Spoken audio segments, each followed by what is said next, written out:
One, good to see you. Hopefully you can hear me nice, loud, and clear.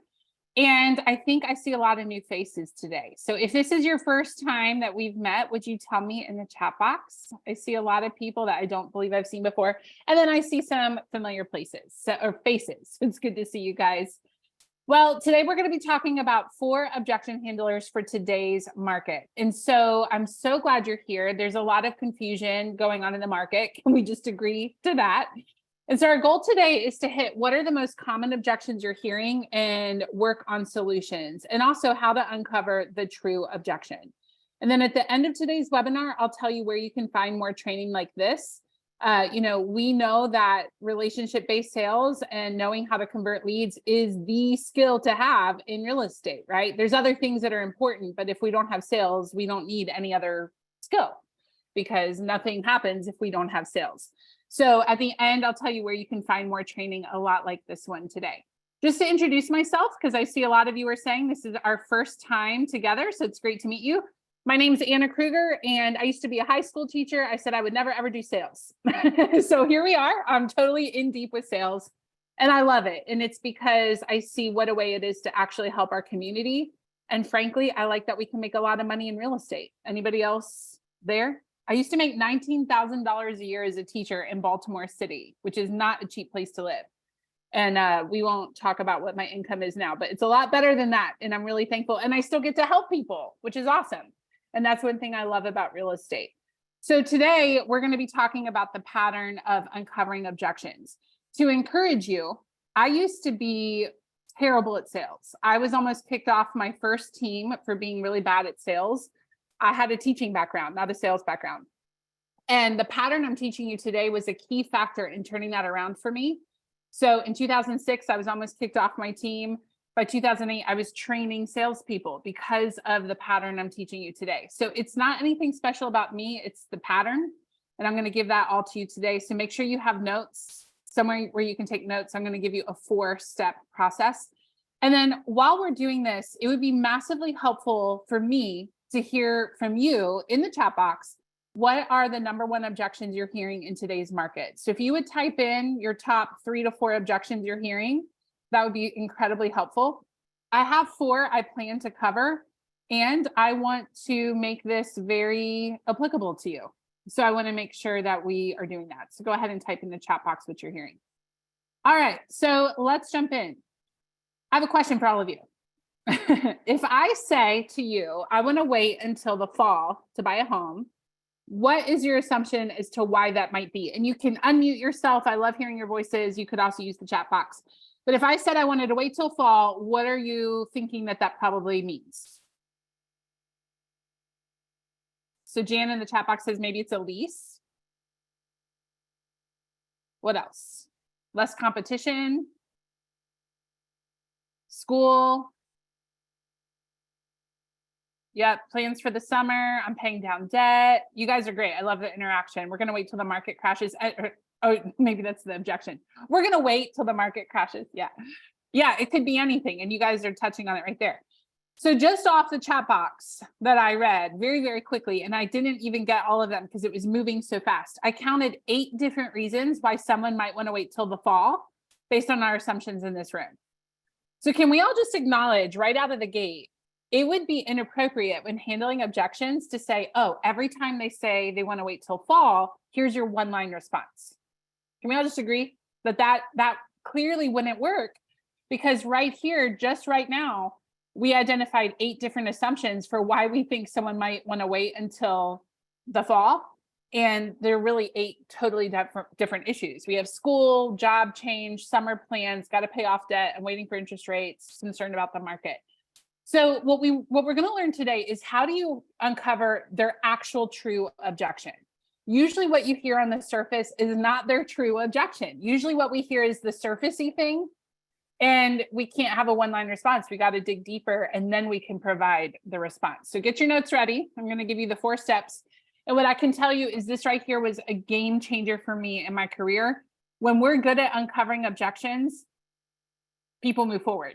Right? I mean, there's always going to be people who aren't motivated, but for the people who are motivated, when we're good at uncovering objections and removing them, they move forward. We have sales and we are now succeeding. which feels awesome. So here are the 4 steps. And I will say there's a temptation to take a picture of the screen. I get it. I've done that before. I'm going to encourage you to actually write it down, because when you write it down, you're causing your brain to engage with it on a deeper level, which will help you remember it. So don't take a picture. I would prefer instead that you write down the 4 steps. So step number 1, you're going to welcome and rephrase that objection. There's a lot of ways you can do this, and that's why I like patterns. It's not a script, it's a pattern. It's a scientific step-by-step process. So you can do this in your own language. So for example, one of you might say, hey, I am so glad you told me. Thank you so much. So I think what I'm hearing you say is blah, blah, blah. Is that right? And someone else on here might say, hey man, I so appreciate you being straight with me. I think what I'm hearing you say is X, Y, Z. Is that correct? So there's not just one right way, but you do want to make sure you're, number 1, welcoming it and then rephrasing it back to them. So I do want to have someone unmute, or a couple people unmute. Why bother with this step? You could argue that this is, making the conversation slow down. Like, why are we taking the time to welcome it? I appreciate you telling me, and then re-say it back to them. Let me hear from someone. They are affirmed and heard. Yeah, they feel affirmed, they feel heard. There's rapport. John, I see in the chat box. Validation. Who else? Validation. You would clarify what their objection, their initial objection is at least. And Yeah. Yeah. How many of us have zoned out for a quick second and we're not sure we heard them correctly? So that can happen. That's one reason. There's another really big reason that nobody has mentioned just yet. Everything you've said is true. Well, you're getting them to say yes instead of no. Exactly. So the idea of an object in motion stays in motion. Well, if I get them to say yes early on in the objection pattern, there's a better chance that they will continue saying yes as we go throughout the process. The other thing is that, and you guys said it, but when I welcome it, that's a pattern interrupt. They are used to salespeople getting an objection and then just kind of overwhelming them like a deluge of information of, oh, but you should do it now because blah, blah, blah, and not actually being heard. So this is a pattern interrupt. I'm thanking them for the objection, which they're not expecting. I'm restating it, which builds rapport. I heard you, I'm connecting with you. And then it's also causing us to get a yes, which is very important early on in this process. So that one simple step has 3 psychological reasons why we're doing it. So should you be tempted to skip past it? Don't. That first step is so, so important. You want to welcome it and rephrase. So if they say, I'm concerned about interest rates, you could say, hey, you know what, John, I am so glad you were honest with me about that. I really appreciate it. So you're worried about interest rates. Is that right? Yes. Okay, great.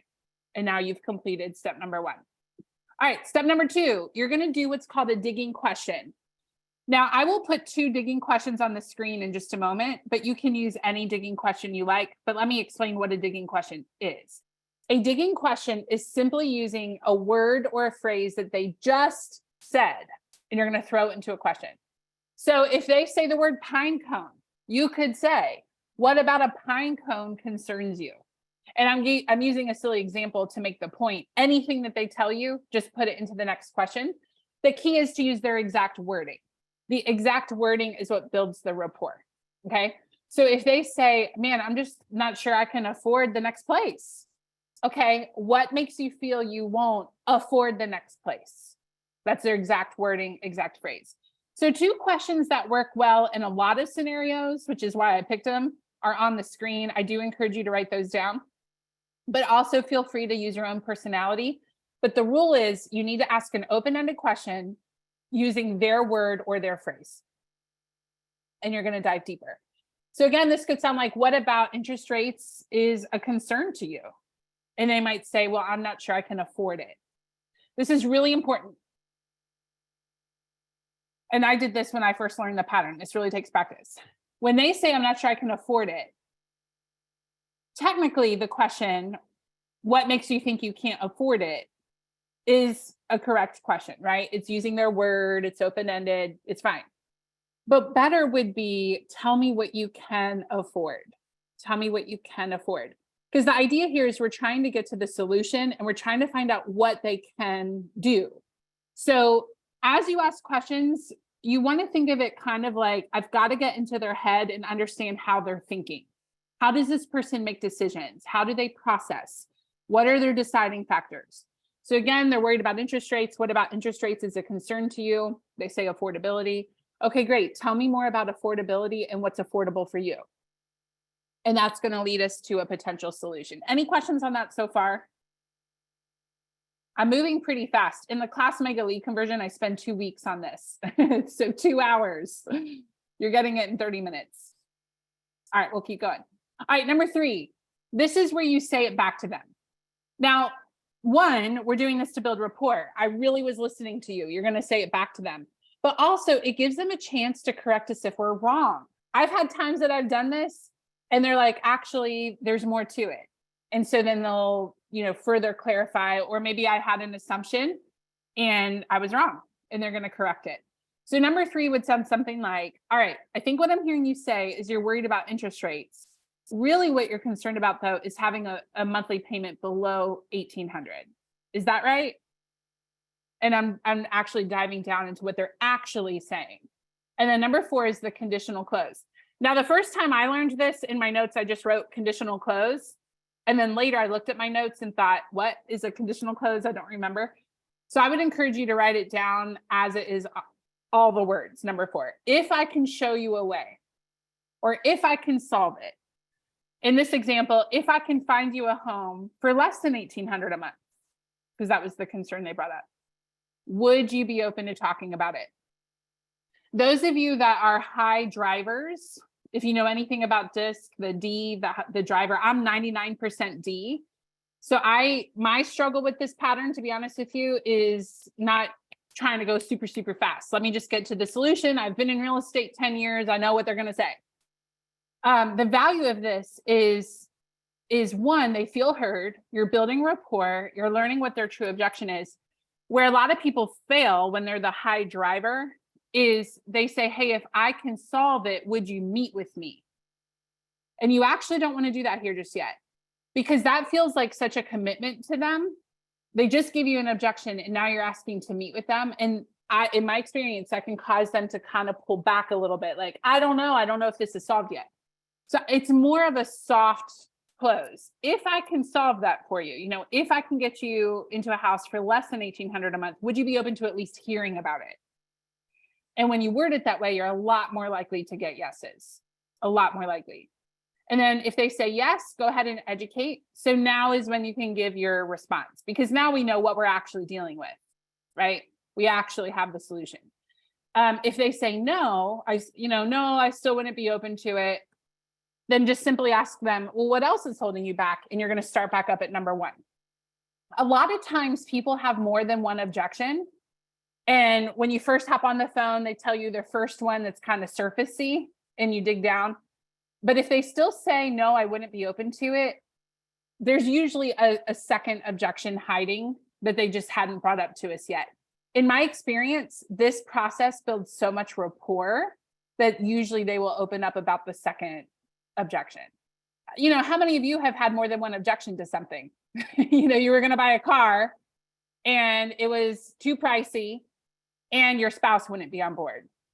That's normal, right? Like there's 2, it's not just one objection. We're not necessarily talking about how to have appointments show up today. However, this skill is directly going to impact how many of your appointments show up. Have you ever set an appointment and then they just don't show up? You never hear from them again. And in your head, you're like, where did they go? I really thought that we were, on the same page. Well, a lot of times it's because when they said it with you, they were excited and then they hung up and then they were like, oh shoot, I got to tell my husband about this appointment. And I know he's not looking to move. And so they hang up with you and that second objection pops up that they didn't think of in the moment with you. And then now they're a no-show and we can never contact them again. So I just want you to know, yes, we're learning objections today. However, I'm kind of also teaching you how to get your appointments to show up, okay? So I would love to role play this with someone, and then we're going to do 4 of the most common objections. I'm going to check the chat box and we're going to pull out the 4 most common and talk about the solution. So would someone role play with me? You're going to be the client. I will be the agent. And your job is just to give me a normal everyday objection. And my goal is to just show what does this look like in real life. And you're not going to have 12 objections because we have 15 minutes. You're just going to have one relatively common objection and you're going to be pretty talkative. So who would be willing to do that with me? I can. Perfect. I don't know who that was, but I heard I can. Sonia. All right. Awesome. Thank you so much. So let's say that we're already on the phone. We've already been chit-chatting a little bit. Go ahead and give me your objection. That sounds really great, but, I really just don't have money for a down payment. Okay. I am so glad you told me. I really appreciate that. So what you're saying is you don't believe you have money for down payment. Is that right? Yeah. Okay, great. So tell me a little bit about what makes you think you need a certain amount for your down payment. Well, my neighbor said that you pretty much have to put 5% down around Okay. here, and that's quite a bit of money. Okay. And tell me a little bit about the money you already have saved. Yeah. So right now I have about 7,000 saved. Okay. Well, hey, great job. A lot of people do not save anything. So great job having 7,000.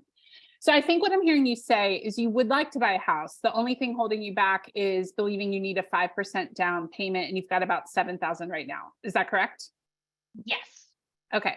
Now I need to ask you some more questions. However, if I can find a way to help you get into a house now with that 7,000 or less, would you be open to hearing about it? Well, yeah, that'd be awesome. Okay, great. Perfect. That was a great example. Give her a round of applause. I know that she can't hear you. By the way, you can hit the reactions button and put up a little clapping hands in our Zoom world. So thank you so much for volunteering. I really appreciate that. Cool. So in that example, I'll be honest with you. I don't know right now if I can help her with this. Okay. So what I would do in an actual phone call then is then go into some pre-qualifying questions. Tell me a little bit about the home you want to buy. What's your budget? But what I know is that there are loan options out there, depending on what type of loan she's getting. It's possible, right, that she could maybe get a loan that doesn't require 5% down. There's a lot of options. And at this point, I would really just need to go into pre-qualifying. The good thing about this pattern, though, is it helped me understand it's not that she doesn't want to buy a house. It's that she thinks she needs 5% down and she doesn't believe she has that right now, right? So now I know what I'm dealing with. Funny enough, we did not plan that ahead of time at all, but that was me. The first time I bought a house, well, I've only bought one house. I'm sitting in it right now. But I thought I had to have 20% down. And remember, I said I made 19,000 as a teacher, right? And a friend of mine is a realtor. And they were like, well, why are you waiting a long time? I just said, well, I'm a couple years out. And I'm so thankful he didn't just say, okay. He said, well, what makes you a couple years out or something like that? And I explained the whole, it's going to take me like 40 years to get 20% down. And he explained to me, well, first time home buyers, you don't need 20% down. You've never bought a house. You need to talk to a lender. Just talk to him. And I ended up buying a house within a couple months. I think it was about 3 months from that conversation. I had no idea I could qualify to buy a house. And so thank goodness he gave me that education. Okay. So let's go ahead and hit what are some of the common objections you're hearing? And I'm just going to share the most common solutions. Even before I read the chat box, I know a big one is interest rates, right? And what we know is you don't actually want to address, in most cases, you don't actually need to address the interest rate. Most of the time, what are they actually concerned? I have the hiccup, sorry. What are they actually concerned about when they say interest rates? Monthly payment. Their monthly payment. Overwhelmingly, that is the thing that they're concerned about. You will discover that as you work through the uncovering objection pattern. If you ask the right questions, you'll find out, okay, they need to keep it under 2,000 a month, or 3,000 a month, whatever it might be. And now you might not necessarily know if you can solve it, but you know what questions to ask, right? Have you talked with the lender? What's your, what's your budget, for your total cost, things like that. So usually when they say interest rates, what they're really worried about is affordability more than anything else. So that's most likely what it's going to boil down to. And then just get to know their situation. And in that case, you're probably going to then want to get them in touch with a lender. Okay, let me look here at the chat box to see what other, how can I buy when I have to sell and I don't want to move twice? That's another common one that we hear. So how many of you have heard somebody say recently, there's nothing out there? or everybody or nobody? Anyone? Okay. So I'm curious real quick, while we're on this call, go to your MLS real fast. And I just want you to pull up how many active listings are there in your average price range where you live. And then I want you to put into the chat box what you find out. Just how many houses are listed. And you don't need to do some crazy, price point, just your average price point in your area. How many houses are listed? And what I can tell you is where I live, I consider it a small town. I'm in Greenville, South Carolina. I'm from DC. So that's why I think this is a small town, but it's really not too small. But whenever we look at the MLS, there's usually hundreds of homes listed. And of course, it kind of depends on zip code and price range and all that. Jessica just typed in, there's 1345 in the Chattanooga area. Tanya says 15, we've got 5, we've got 11,000. I mean, obviously there's a wide range here, but can we all just agree that if you have more than one house listed, it's not true when your client is saying everybody or nobody?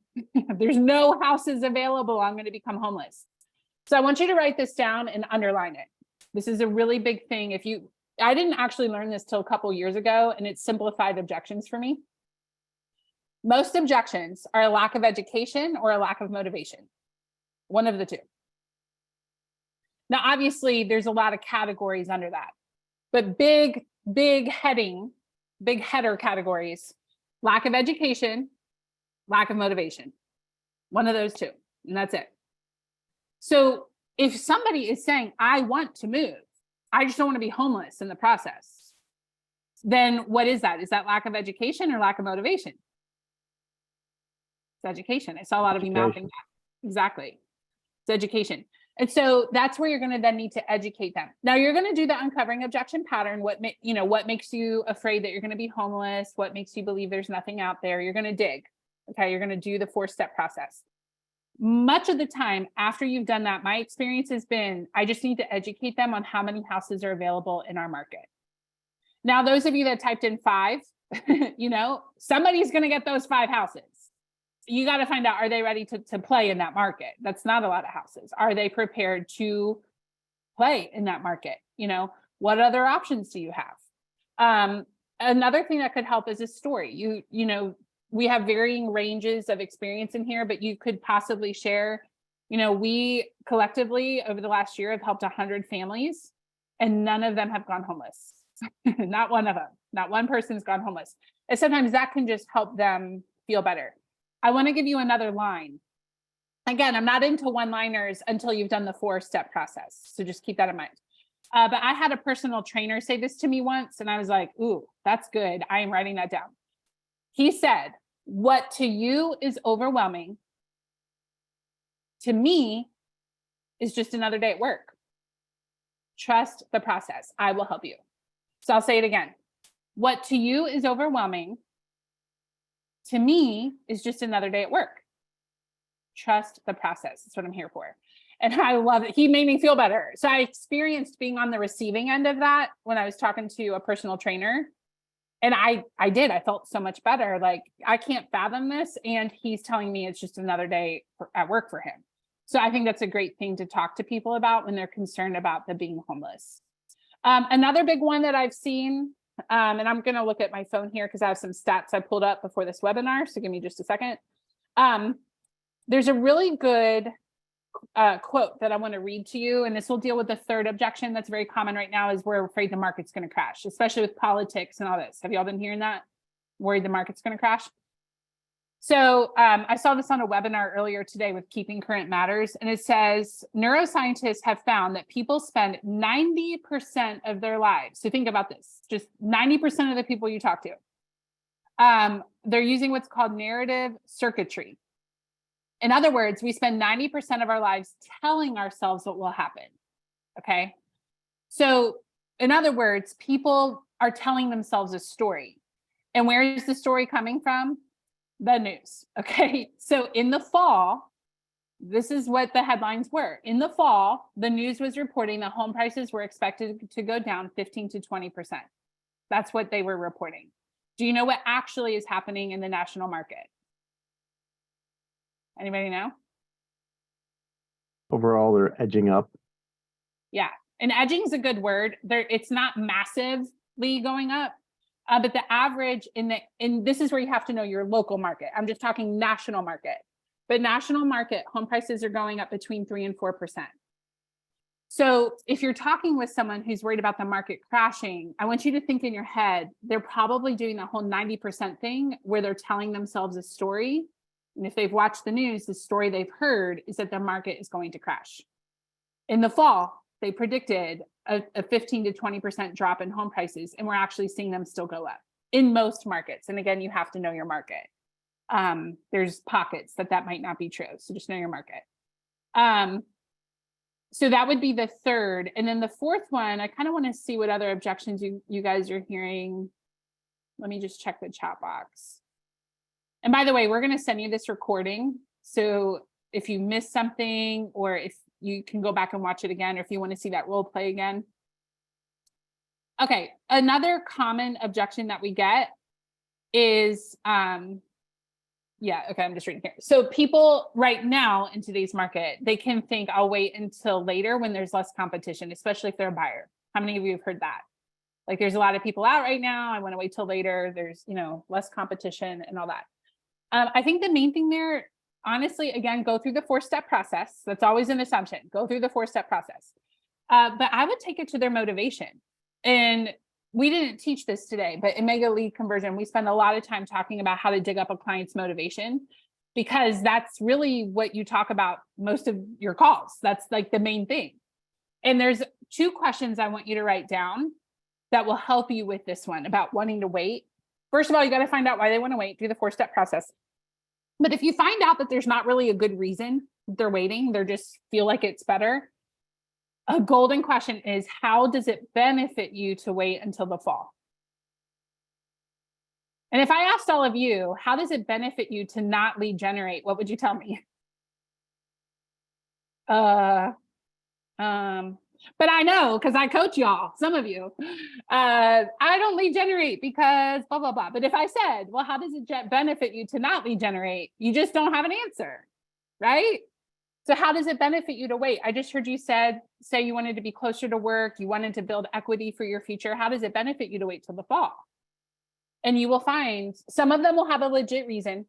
But most of the time I don't know. Okay, wouldn't it make sense to me with me? Okay.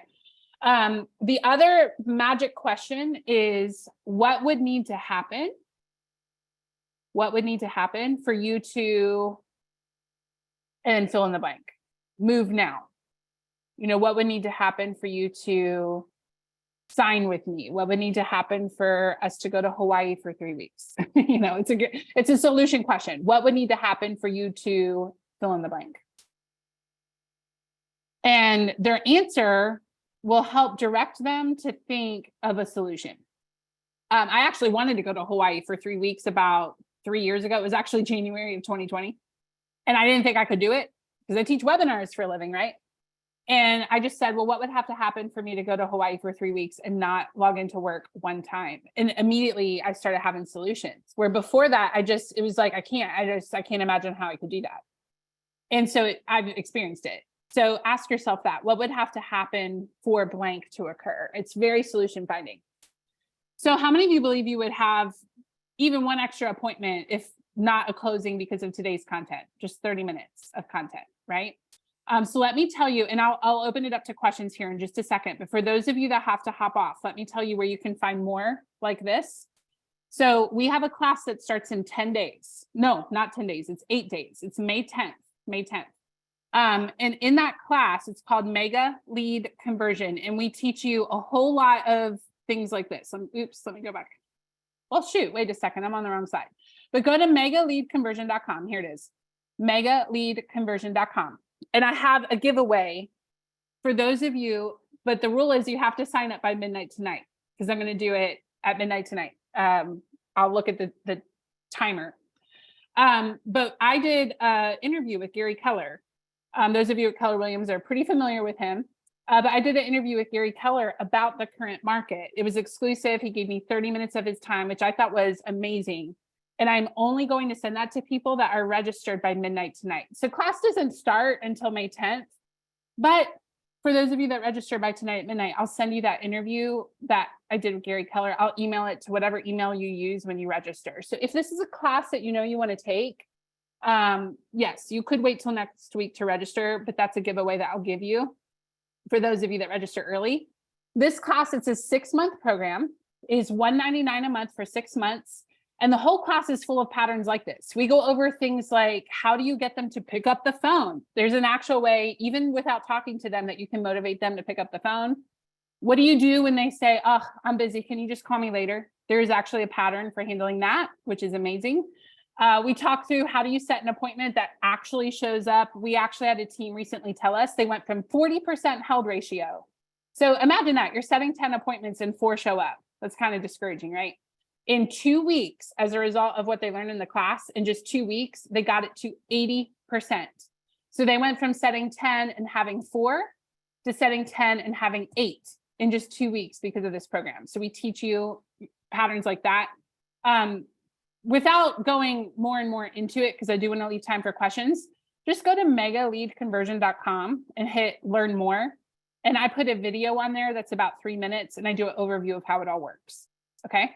You can have 2 people per registration, $199 a month. And again, those of you that register by midnight tonight, I will send you a interview with Gary Keller that I did. I'll get that out tomorrow. Okay. Oh, I see all these people typing in saying the class is awesome. Thank you. I really appreciate it. You guys are awesome. You guys just filled my bucket. I had the chat box down and now I'm seeing all that. So thank you. Okay, let me see. What questions do you guys have? You can go ahead and unmute yourselves. So questions about objection handlers or questions about the class. And then I can hang on for about 3 more minutes and then we'll close the call. If you need to go, that's totally fine. Okay, what question? Oh, Shane has a question. What's the length of each class? The class, it's 1 hour a week and we meet typically 3 weeks a month. When you go to register, you'll see the actual calendar, but the typical rhythm is 3 weeks a month for an hour and it is recorded. So if you're out on vacation, summer's coming, it's totally fine. We record everything for you. Okay, anybody else have a question? Maybe unmute yourselves just because the chat box is moving so fast. That way I can hear it. Oh, what do you mean by 2 people per registration? Oh, good question. So back in the day, before COVID, this class was $800 a month for 1 person to attend. When COVID hit, we dropped it to $199 a month for 2 people from your team to attend. So, hey, if you all can make sure you're muted, we're getting a lot of feedback. Let me see if I can fix that. There we go. So what that means, say that you have a rainmaker and an agent or 2 agents on a team or an agent and an ISA. And you say, you know what, we have 2 people that really need to work on their conversion. You can have 2 people in the class for 1 registration. You don't need 2 contracts. You can just have 1 contract. So that really helps out teams. I had a team recently of 8 that signed up. They did 4 contracts versus not 8, which really just helped. And again, the program used to be $800 for 1 person, and now it's $199 for 2. And if you're a single agent, it's still, I mean, we still are saving you $600 a month because of that. We have a lot of single agents in the program too. Okay, what other questions do we have, either about the class or about today's content? Is this class different from your mega listing agent class? Yes, so that class is actually taught by Emily, and she just had a new partner sign on to teach that with her. That is very specific to listings. They go over all things listings. This is more, how do you convert them to a signed agreement? So everything from you're dialing them and they picked up, how do you start the call so they don't hang up on you, right? Not a lot of people get training on how to open the call so they stay on the phone. And we teach you all the way through handling objections. We spend a lot longer on it in class than we did today. You know, how do you leave voicemails that actually get callbacks? How do you set an appointment? How do you set up the appointment so they sign with you? Using the pattern in class for years, I had a 95% signing ratio buyer, 90% signing ratio seller. Good average in the industry is 80. So we teach you, how do we do that? We also give you tracking systems. So it's very different than Mega Listing Agent. This is more for any sales role on just how to convert leads, how to talk to humans to turn them into clients.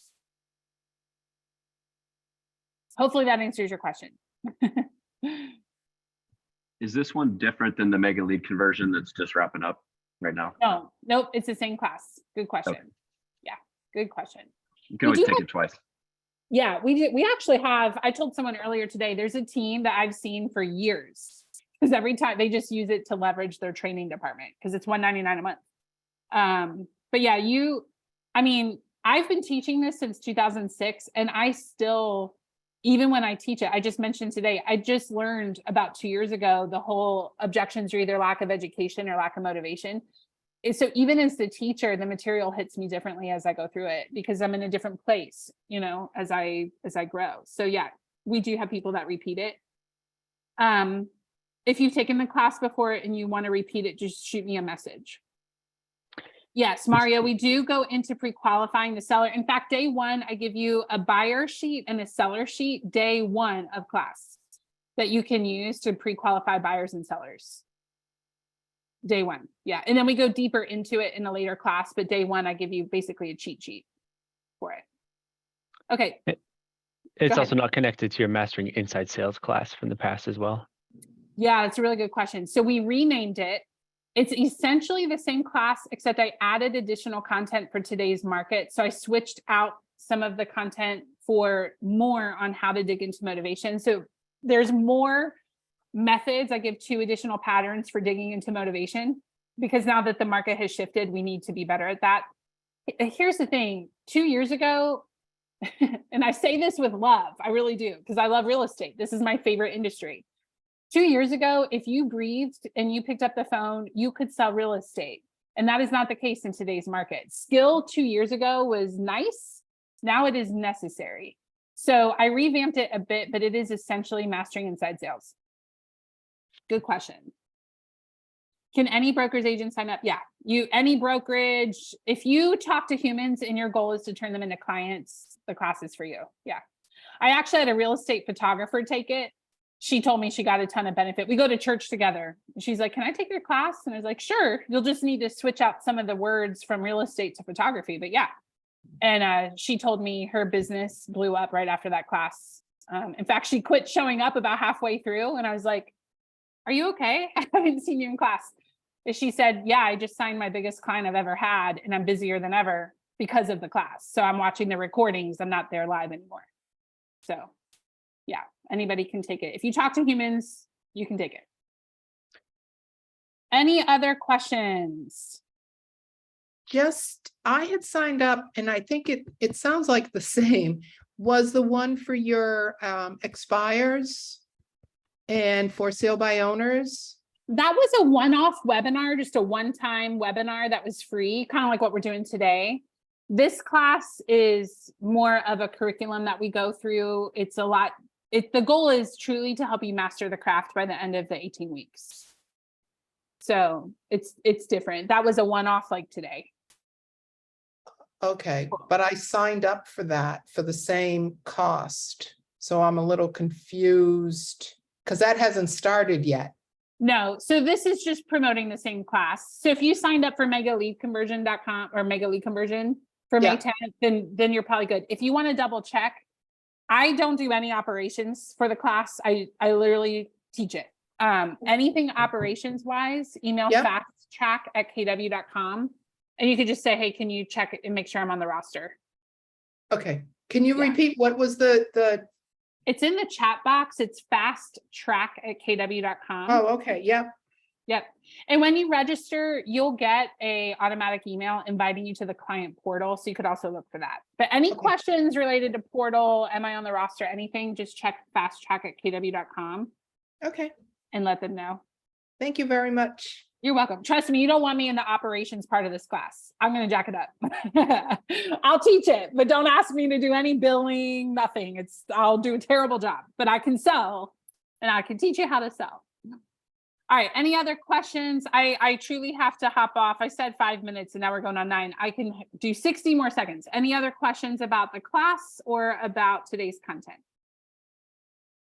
Oh, I see a question from Joanne. If they say they're just looking like at an open house, great. What are you looking for? Truly. I don't see that as an objection because they walk in. You could also say, you know, there's a lot of things you could be doing today. You could go to a yard sale. You could go to Walmart. You could go out to brunch. What brought you to an open house? And I find that works really well too. Haley, if they're working with another agent, just do the 4 steps. Okay. Confirm they're not signed, which sounds like you did. Okay, great. What has you talking to me if you are working with another agent? But just follow the 4 steps. I also was working with another agent when the agent I ended up buying this house with approached me. I didn't even know I was supposed to sign. He's like, did you sign something? I was like, no. And you know, him just asking me that question made me wonder, well, why didn't she ever mention to me about signing anything? Like his question, did you sign something, created doubt about the other realtor. Why didn't she tell me? Okay. All right. We will send you a copy of this recording. Again, sign up by midnight and I will send you a copy of the interview. It'll be a YouTube link that I did about 30 minutes with Gary Keller. My favorite part about that is we got off topic of real estate towards the end. He ended up telling us about something he had just gone through personally. When I felt like I just got life advice. It was awesome. So I really encourage you, if you know you're going to take the class anyway, just go ahead and sign up. And those of you that are already registered, if you're thinking, oh, I signed up last week, I'll send it to you. So anybody on the roster by midnight tonight, I will send that recording to. Okay. All right, guys. Well, you have a great rest of your day. Thank you so much for hanging out with me today. I trust I will see you soon, hopefully in class next week, megaleadconversion.com. And I will chat with you guys soon. Have a great day. You rock, Anna. Thank you. Thank you guys for being here.